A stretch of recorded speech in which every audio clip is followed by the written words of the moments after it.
mean, I appreciate your concern, but I have to admit I've never been happier in my life. It's true because happiness is part of my job description now. I am a happiness salesman because if you're a comedian, if you do your job right, people walk out just a little bit happier, you know, a little bit more relaxed. And that's fucking amazing, and that's why I'm so blessed, because no other job description can say that. Just a comedian and masseuse plus plus, I guess. With the difference is that we try to give happy ending to hundreds of people at a time. And that's why I'm so tired, and that's why I also have to change my hand every once in a while. No, but this is the thing. I appreciate the fact that some of you guys reach out to me, because sometimes life is weird. Sometimes you go to a dark place and you don't realize it. And you kind of have to look at the sign to see that you need help. For example, if you start losing friends and people start distancing themselves from you, you might need help. If the only regular reading that you do is your astrology chart, you might need help as well. If you understand NFTs and know how the fuck they work, you might need help as well. And if you go at Shishi and the staff call you by your name and ask you if you want the usual, then you definitely need fucking help. Yeah. Actually, at that time, I think it's already too late. I think you're gone. But yeah, I've had many jobs in my life, and being a comedian is by far the best one I've ever had. I had corporate. You don't have to applaud or anything. It's cool. I had corporate jobs. I was a sushi chef in Iceland. At one point, I was even a cabin crew. I was a stewardess. I was a flight attendant. And when I say that to people, people always ask me, "Are you part of the Mile High Club?" Yes, I am. I had to, you know, because the pilot told me, "I'm gonna crash unless you suck my dick." So you know, I didn't have my choice.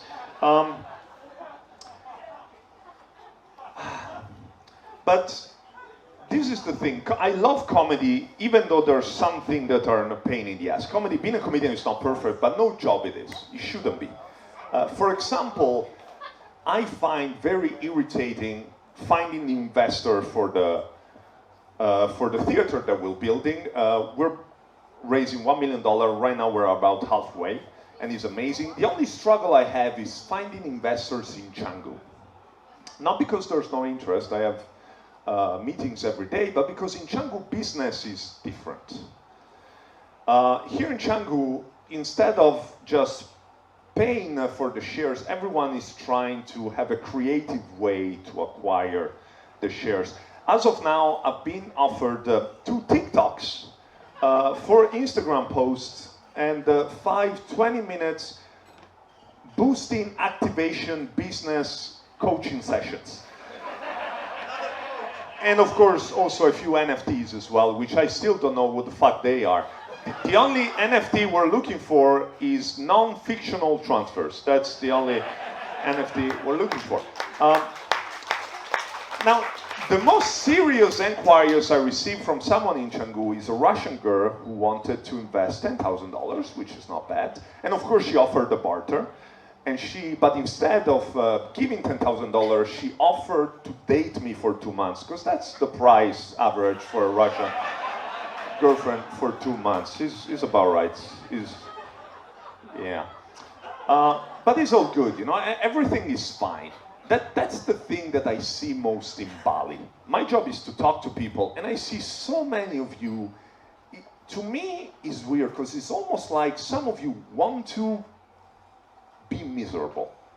Some of you want the drama in their life, want the struggle, and I don't get it. Even in relationship, I have this friend of mine who is absolutely obsessed. She really wants to have a relationship, but she's always single. You know the type. Anyway. And no matter, like, she found a man, and he's great, he's a sweetheart, but she keeps on self-sabotaging herself to plant the seed of doubt in her mind. She goes like, he didn't tag me in a post and he didn't change his Facebook relationship status.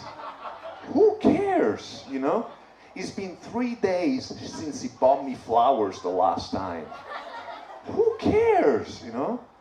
He watched by himself our favorite TV series. Who the fuck does he think he is? Fuck this guy, really? You don't do that.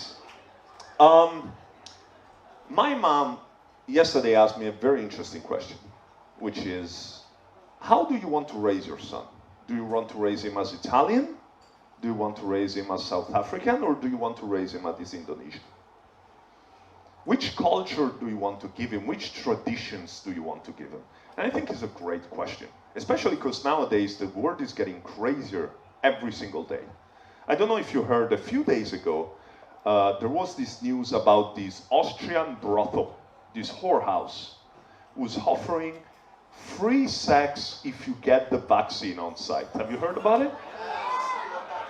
That's fucking crazy. I have so many questions about it. Like, how many times can I get the vaccine in a week? Like, also, do I need the vaccine to fly to Austria, or can I get the vaccine directly there?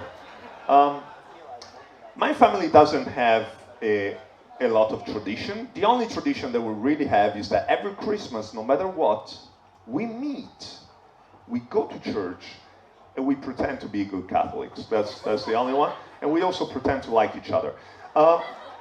But me and my girlfriend, we both live thousands of miles away from our country in a different continent, so we get to pick and choose the traditions that we want. And there is one Italian tradition that comes from Naples that I really want to pass to my child, which is called the suspended coffee. You probably never heard of it. So in Naples, people love coffee. It's like a way of life. So early in the morning, before they go to work, which for an Italian is around noon, you go to the cafe and you ask for an espresso, but you pay for two. Because after, the homeless people and the people who cannot afford a coffee go to the cafe and ask, is there any suspended coffee? Which I think is amazing. It's a great tradition to have. And this is the kind of tradition that I want to teach my son, you know? I want to teach him, if you go to Naples, you get free coffee. That's amazing. It's like, no shit, that's great, you know? Free coffee in Naples, then you go to Austria to get the vaccine, Euro trip, you know? That's awesome. But no, of course, I want to teach him that because I want my child, my son, to share, you know, to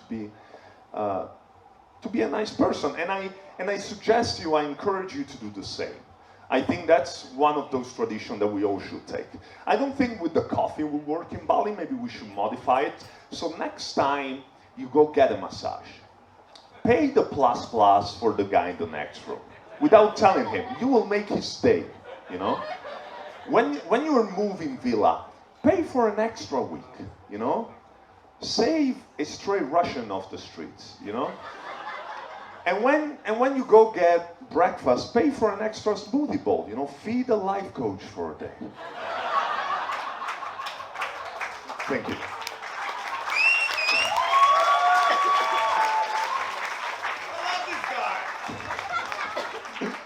What I'm trying to say is just try to be nice people. Thank you very much. This was my set.